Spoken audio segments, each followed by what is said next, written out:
हर हर महादेव। एक छात्र जो 2-2 साल तक दिन रात मेहनत करता है, अपना सब कुछ समर्पण कर देता है तैयारी के लिए। माँ बाप लाखों रुपए कोचिंग पर खर्च करते हैं और पूरा परिवार बस एक ही सपना देखता है कि इस बार बेटा या बेटी का सपना पूरा हो जाएगा। लेकिन परीक्षा खत्म होने के बाद खबर आती है कि पेपर लीक हो गया और परीक्षा रद्द कर दी गई। ज़रा सोचिए उस छात्र पर क्या बीती होगी जिसने ईमानदारी से मेहनत की। क्या उसे नहीं लगेगा कि उसके साथ अन्याय हुआ है? दोस्तों, आज भारत में करोड़ों युवा प्रतियोगी परीक्षाओं की तैयारी कर रहे हैं। कोई डॉक्टर बनना चाहता है, कोई इंजीनियर, कोई प्रोफेसर, तो कोई सरकारी अधिकारी। लेकिन जब बार बार परीक्षा को लेकर विवाद सामने आते हैं तो सबसे बड़ा सवाल यही उठता है कि क्या मेहनत करने वाले बच्चों का भविष्य सुरक्षित है और आखिर इन सब के लिए जिम्मेदार कौन है? पिछले कुछ वर्षों में देश की कई बड़ी परीक्षाएं जैसे NEET, UGC NET, JEE Mains, CSIR, UGC NET और सीयूईटी परीक्षाएं विवादों में रही। अलग अलग मामलों में कहीं पेपर लीक के आरोप लगे, कहीं अनियमितताओं की जांच हुई, कहीं गिरफ्तारियां हुई और कुछ मामलों में परीक्षाएं रद्द या स्थगित भी करनी पड़ी। भारत दुनिया के सबसे युवा देशों में से एक है। हर साल करोड़ों छात्र प्रतियोगी परीक्षाएं देते हैं जैसे NEET, JEE Mains, UGC NET, CUET, SSC, bank, railway, UPSC. इनमें से कई परीक्षाओं में लाखों उम्मीदवार केवल कुछ हजार सीटों के लिए प्रतिस्पर्धा करते हैं, यानी एक एक नंबर की कीमत होती है।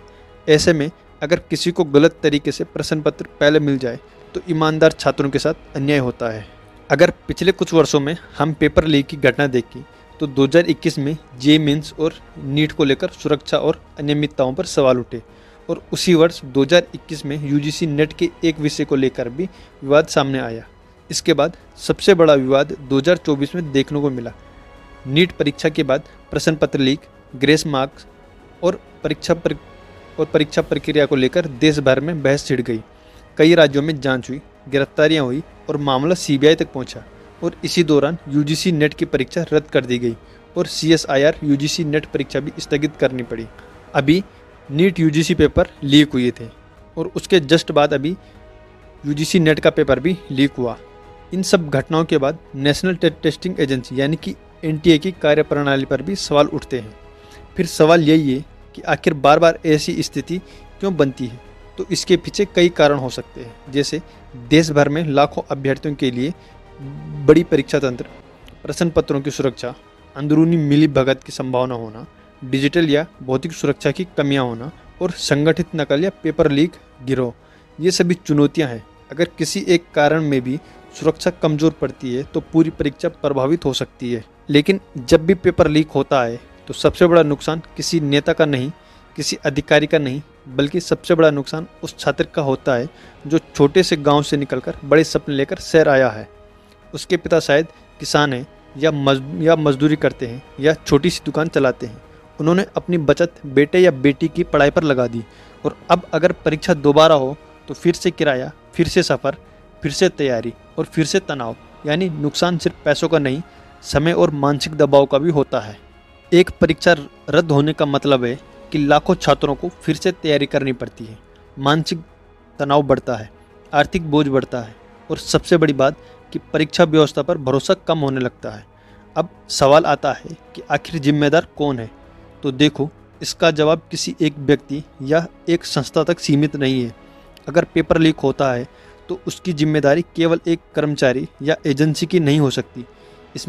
इसमें परीक्षा आयोजित करने वाली संस्था, सुरक्षा व्यवस्था, प्रशासन, जांच एजेंसियां और अगर कोई आपराधिक गिरोह शामिल है तो उन सभी की जवाबदेही तय होनी चाहिए।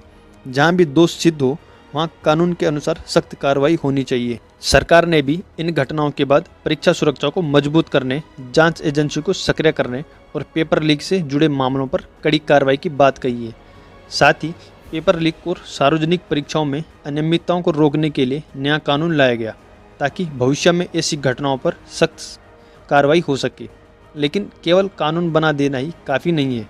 ज़रूरत है बेहतर डिजिटल सुविधा की, प्रश्न पत्रों की सुरक्षित हैंडलिंग की, परीक्षा केंद्रों की निगरानी की, पारदर्शिता की और सबसे महत्वपूर्ण दोषियों को जल्दी और सख्त सज़ा मिलने की।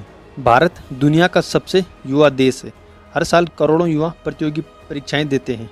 अगर परीक्षा व्यवस्था पर उनका भरोसा कमज़ोर होगा तो इसका असर केवल छात्रों पर नहीं बल्कि पूरे देश के भविष्य पर पड़ेगा। आपकी क्या राय है?